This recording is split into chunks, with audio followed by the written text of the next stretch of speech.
The tavern is loud, echoing the joyous reunions of many local oarsmen from their voyage upriver to the capital. The smell of salt wafts through the air as the rowdy tavern-goers sing shanties, boastful cries of challenge, and other such turn of phrases throughout the bar as the biggest of them all takes coin and replaces it with clay shot glasses and pitchers of dark brews. But beyond the celebrating sailors, back from a 2-day on the rapids, through the woods and the marsh, the frontier eyes the small waypoint. Hello, adventurers. I am William, and this is a video essay on the waypoint village Galvant, within the Loch of Watabou, within the world of Harapa. In this video, I will discuss the geography, the factions, the economy, and of course, NPCs and the buildings they inhabit. So, without further ado, let's get started.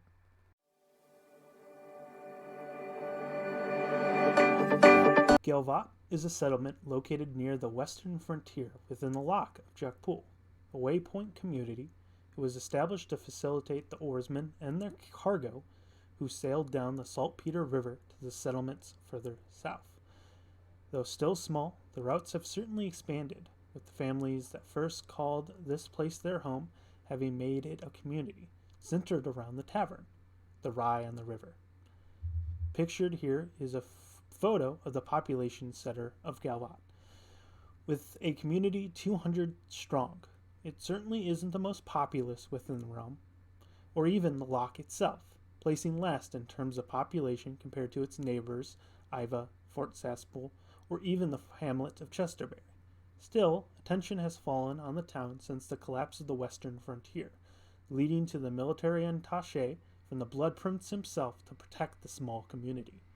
The village is mostly flat, with a dip in the east largely thanks to the Saltpeter River that turns north-south east of the village center. To the west, the Bull Boar Forest marks the shift into the collapsed frontier. Home of large cattle-like wild hogs, they make a lucrative business venture for the aspiring huntsman.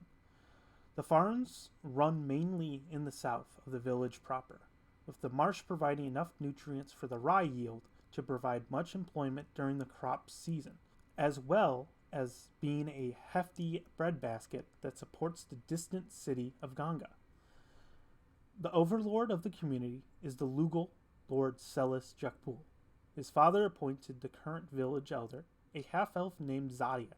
Ruling alongside the elder on an executive board are two additional positions, the envoy of the Blood Prince, Tiberius, and the elected principal voice of the lands, a halfling guildmaster named Claudia.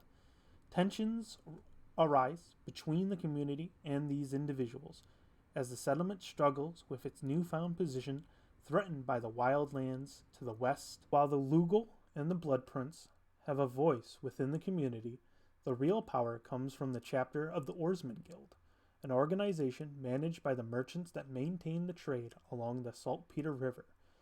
It has grown the community to the current status and employed many of the residents to row the crafts loaded with goods from settlement to settlement. Claudia maintains the local chapter, alongside her own trading post, the Bait and Tackle. Despite this influence, however, further infighting has begun to erupt, specifically for the position of principal voice of the lands between her and the guild's influence, and a disgruntled retired oarsman and now owner of the local tavern, Yavik Rift.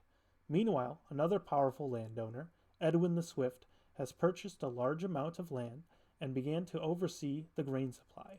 A retired adventurer of an already wary community, distrustful of outsiders, some say he carries some of the blame for the newfound interest by the Blood Prince of the realm. Galvant is a small community, with not much interest for adventurers on the open trail. However, a few oddities of arcane and religious trivia can be found for those practiced in those studies.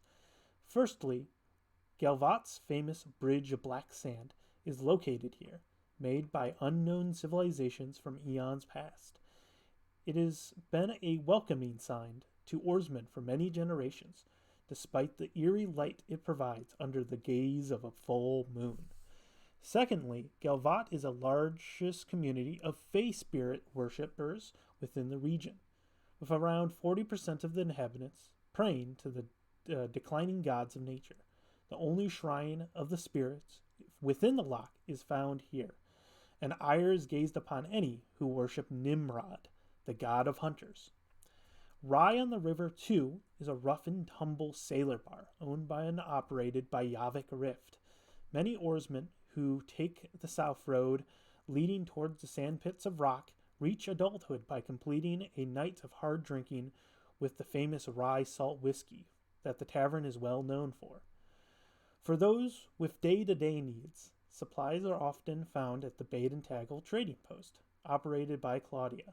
Most needs of hunters, farmers, fishermen, and oarsmen can be found here, even if her listing of goods for adventurers might be lacking. The Bait and Tackle gave rise to the current guild barracks and headquarters for the chapter of the Oarsmen Guild. If you are searching for something more unique and arcane focused, you might also be able to see the Hermit Mage at the edge of town, known only as Masuvius, the Mysterious. Lastly, Tiberius and his men have commandeered the old stables, refitting it as a guard station as construction begins on a more permanent residence. This is a worthy repurpose, as horses rarely trudge the long road west to the Sky Mountains since the frontier's collapse. In conclusion, Galvant is a peaceful community boiling with drama from the residents of the tight-knit community, maintained as a waypoint for long travel of cargo ships heading down the Saltpeter River. It has come into its own, but be wary, the frontier is encroaching, superstitions lurk in the shadows, and local commander of the watch spells an ominous warning for the community's future, as with the future of the surrounding region.